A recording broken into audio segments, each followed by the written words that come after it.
Boca Raton police were called to Publix after store analytics flagged suspicious refund patterns tied to a single associate 19-year-old Anya McLeod. Internal review documented 64 fraudulent transactions between December 2023 and July 2024, totaling $1,112.74. Under Florida Statute Section 817.034, a scheme to defraud requires a systematic course of conduct with intent to defraud. Exceeding $1,000 elevates the charge to a third-degree felony up to 5 years imprisonment. The pattern of 64 transactions satisfies the systematic element. A single transaction of equivalent value would fall only under the theft statute. Hi, Robert. Hi, how you doing? Officer Harrison. Hey, nice to meet you. What's going on? I know we talked briefly on the phone. So where's the employee? In our training room in the back. Okay. Just hanging out. Doesn't know you guys are looking at it. Okay. I was just telling him she's been doing fraudulent refunds. Basically refunding items that are around here, near her, in customer service. No customers present. No one's actually returning it. She's just scanning it and applying that refund to her personal credit card, Publix gift cards, and it's cash, and it's for personal use. She wrote a statement saying she did that, and also that she initialed the date of each transaction, acknowledging that she did do that. And this is a video of every single transaction. Oh, of her, like, at the register? Yes, right. Okay. And this is since December? Yeah. Okay.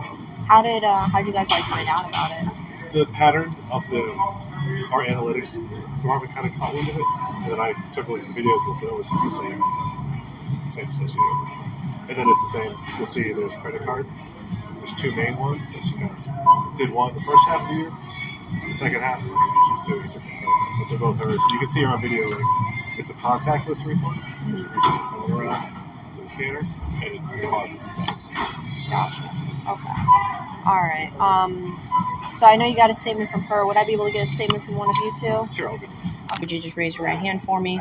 Do you solemnly swear or promise that the statement you give will be the truth, the whole truth, and nothing but the truth, so help you God? I do. All right. Just state your full legal name. All right, would you tell me what happened today, or what's going on?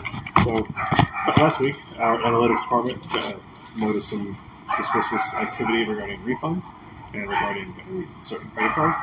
I looked into this further, looked at multiple transactions, and noticed that it was one associate in particular.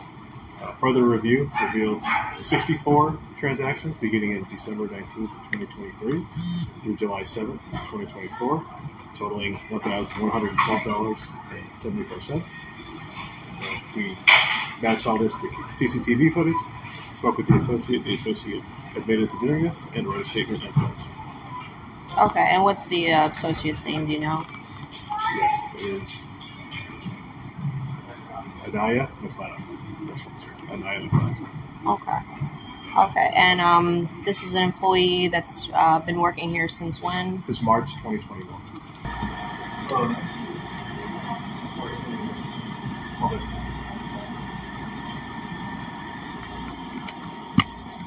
Hello. You Anaya? Hi Anaya, my name's Officer Harrison. So we were called here by Publix. I guess something's been going on over the past few months. I'm sure you know about it. We got your statement here that you wrote, transactions and stuff like that. But I know you wrote it down. I do want to just hear it from you, because I'm sure there's a lot more to the story than just what you were able to write down, I'm sure, right? Okay. So I want to give you that opportunity. How old are you, by the way?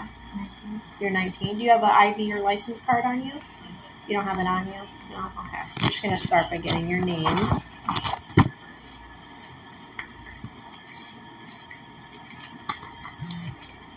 Okay. Can you spell your first name? And your middle name? Angel. Mm-hmm. And your last name? Okay. And what's your birthday?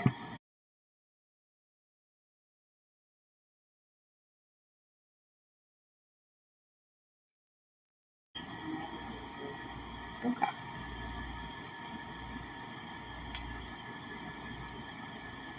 Do you have a photo of your ID or license? Not the recent, because I just got my driver's license. So the one Okay. that I have a photo of is not. Okay, no worries. So like I said, I want to hear from you. I want to get your side of the story, all right? While we have this conversation, though, I'm just going to read you your rights. We have to do that every time we have any conversation about any type of investigation, okay? All right, if you have any questions, just let me know, all right? Okay. So I'm required to warn you before you make any statement of the following constitutional rights. You have the right to remain silent and not answer any questions. Any statement you make must be freely and voluntarily given. You have a right to the presence and representation of a lawyer of your choice before you make any statement and during any questioning. If you cannot afford a lawyer, you are entitled to the presence and representation of a court-appointed lawyer before you make any statement and during any questioning. If at any time during the interview you do not wish to answer any questions, you are privileged to remain silent. I can make no threats or promises to induce you to make a statement. This must be of your own free will. Any statement can be and will be used against you in a court of law. And do you understand these rights I've read to you? Alright, so you started working here 2021, right? Okay.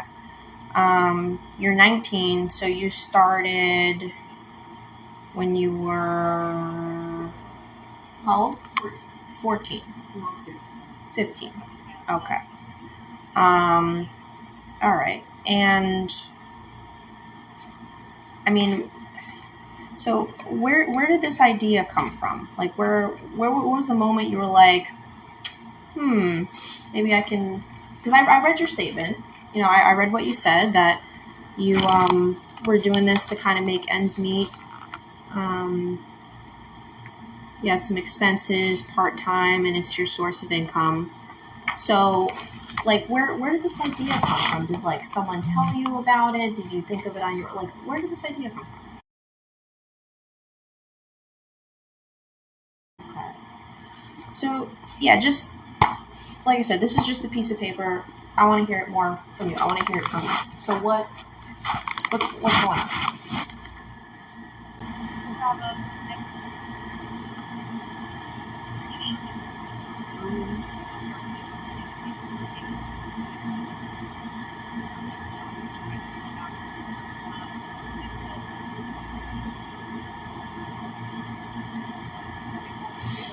It's hard to explain.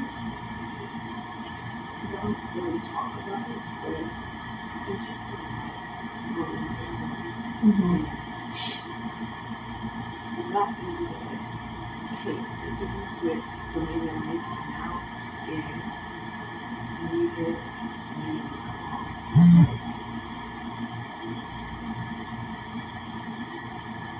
the right amount of money to pay for things. It's basically just don't. It's hard right now for us. It's been hard for a couple of years. So that's kind of why I did it, just to have the extra, so I can help around the house and just things that I need. But I know it's not right, and I shouldn't have done it, but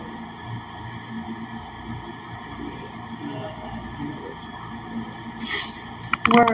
Was this helping you? Like, was it actually helping you, the little bit of money here and there, or was it still not enough? I mean, partially, but obviously it wasn't exactly enough. It helped, like, just a little bit. Okay. And you're working part-time here, right? Okay. And that's because you're also going to school, trade school? Okay, are you still in trade school? Yeah, where at? Boca Beauty Academy. Where? Boca Beauty Academy. Boca Beauty Academy? Okay. You're trying to be like a cosmetologist? Okay. Where are you in that, like, career? Are you working yet? Are you still, like, how long, how until? Just still in school. I'm not able to work until I get my license. Okay. It's like a 2-month program. It's supposed to be finished in September. Oh, so you're like 2 months away. Okay. And then after that, then you should be able to get your license and start working. And then, okay. All right. So with the idea. How exactly does it work?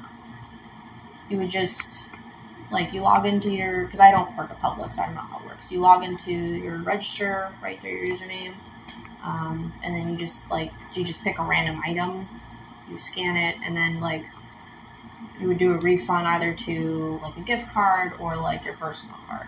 Is that kind of how it works? Okay, all right.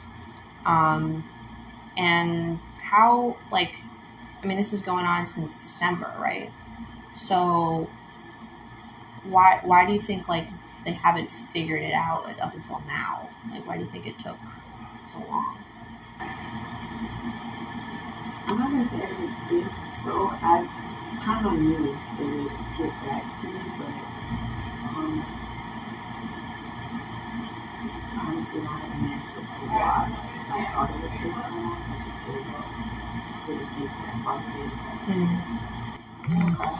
So I mean, that's something. I mean, if you like knew that they would find out, but you still wanted to do it. I mean, you wanted like the money that bad? Is that, like, you ever think like the risk versus the benefit, type thing? Did that ever like go through your mind? Yeah. Okay. Do you know since December like how much it totaled up to? And they have the paper that shows the difference was about $1,000. Yeah. Did you think it was that much? No. How much did you think it was like over time? I mean, from my perspective, I didn't think that it was since December, but from obviously the paper it was, so I thought it was just about a couple hundred. Oh, you thought it was just a couple hundred? Okay. Yeah, I was looking at them.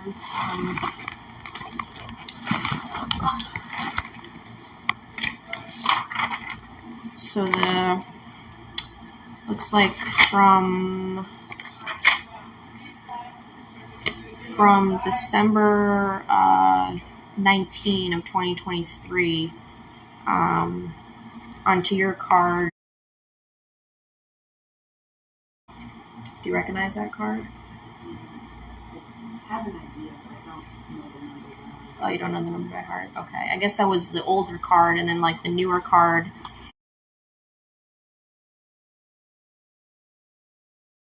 That. Yeah. Okay. And then I guess the other random ones are just gift cards. Like, were they Publix Visa gift cards? Okay, so that like you just put the money on them and then you can just go use it wherever. Okay. Oh, you can only use it in the store? I gotcha. All right. So you would like load the money up onto the Publix gift card to spend in Publix. Got it. Okay. I thought it was like one of those. Not like a credit gift card. Oh, okay. I gotcha. Okay.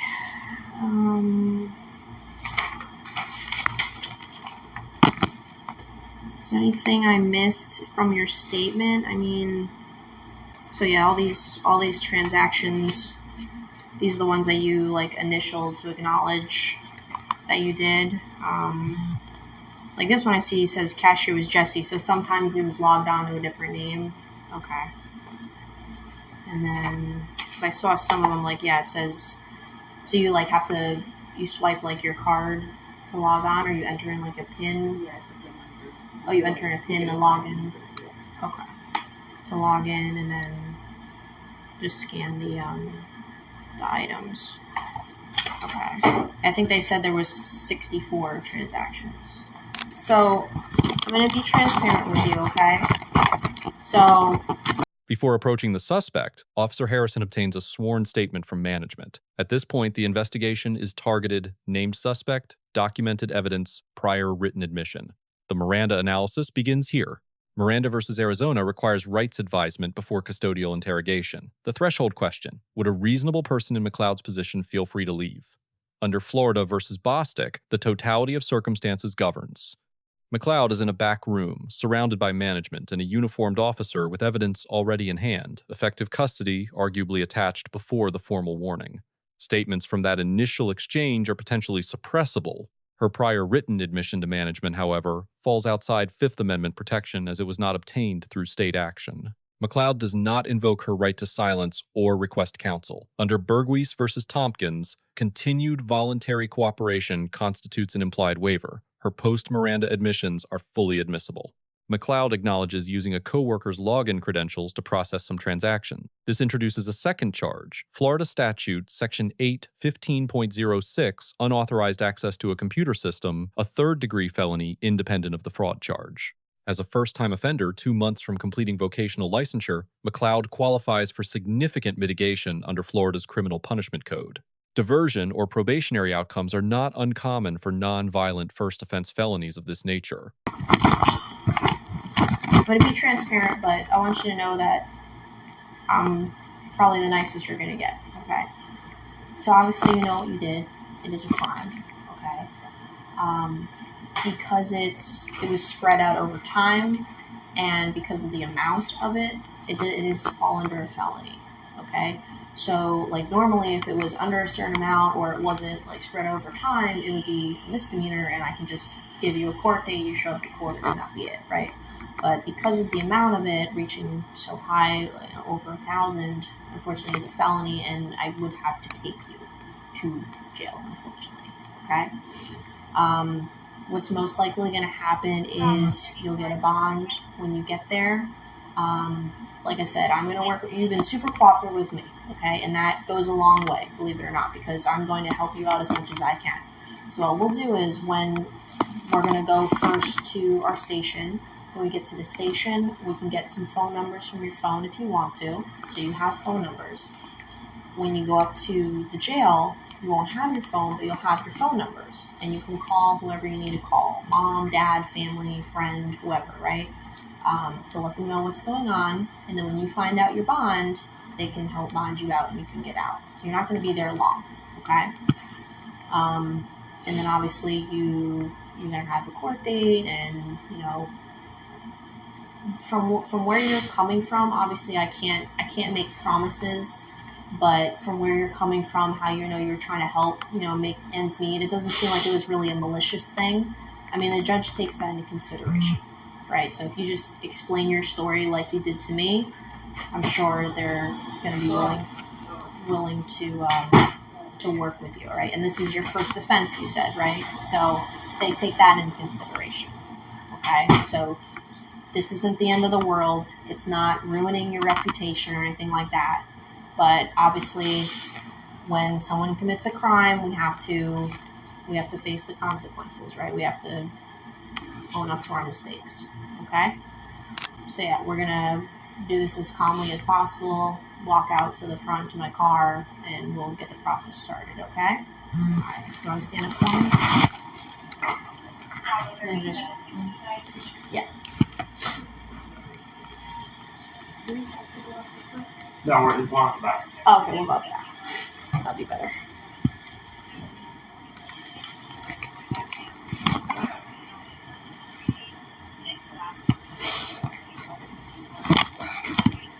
Ask each one to turn around.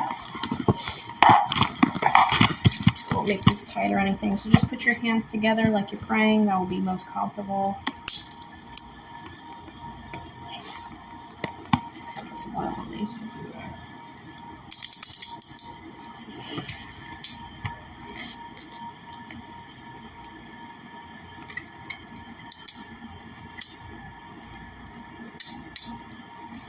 Let me just double lock them so they don't tighten on you.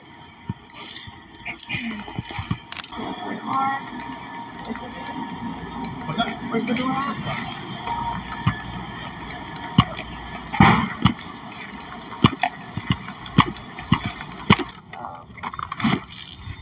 Is this belongs to Publix, right? Yeah, it's just the numbers. I don't know if they want that back.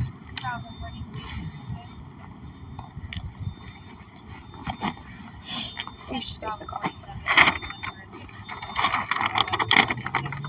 No weapons on you, anything like that?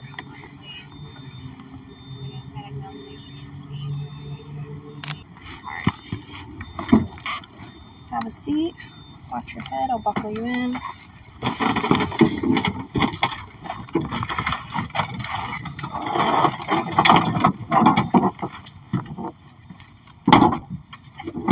Officer Harrison, B+. Professional, transparent, Miranda, administered correctly. Deduction for timing. Informal questioning in circumstances arguably constituting de facto custody creates a suppression argument with arguable merit, though unlikely to succeed given the pre-existing written admission. Anya McLeod, C+. 64 transactions over 8 months demonstrate premeditation. Providing a written admission to management without counsel severely weakened her legal position before law enforcement arrived. Financial hardship mitigates its sentencing, it does not negate liability. Publix management, A-. Analytics-driven detection and systematic CCTV documentation represents effective loss prevention procedure. Deduction for obtaining a written admission without advising the employee of her right to refuse or seek counsel, a practice that could complicate voluntariness arguments in court. Lesson 1 for employers: obtaining written admissions from employees prior to law enforcement involvement without advising them of their right to counsel creates legal exposure. The safer procedure is to document facts internally and allow law enforcement to conduct formal questioning independently. Lesson 2 for employees and subjects: never provide a written or verbal admission to management or law enforcement without first consulting an attorney. A written admission made to an employer carries evidentiary weight in subsequent criminal proceedings, even without a Miranda warning. Lesson 3 for law enforcement: when a targeted suspect is isolated in a controlled environment with documented evidence and prior admissions already in hand, the better practice is to administer Miranda at the outset of the encounter, not after preliminary questioning has begun. The broader principle: the Miranda threshold is not triggered by formal arrest. It is triggered by the combination of custody and interrogation. Officers who delay the warning while conducting preliminary questioning in custodial conditions risk creating suppression issues that could undermine otherwise well-built cases. Let us know if there is an interaction or legal topic you would like us to discuss in the comments below.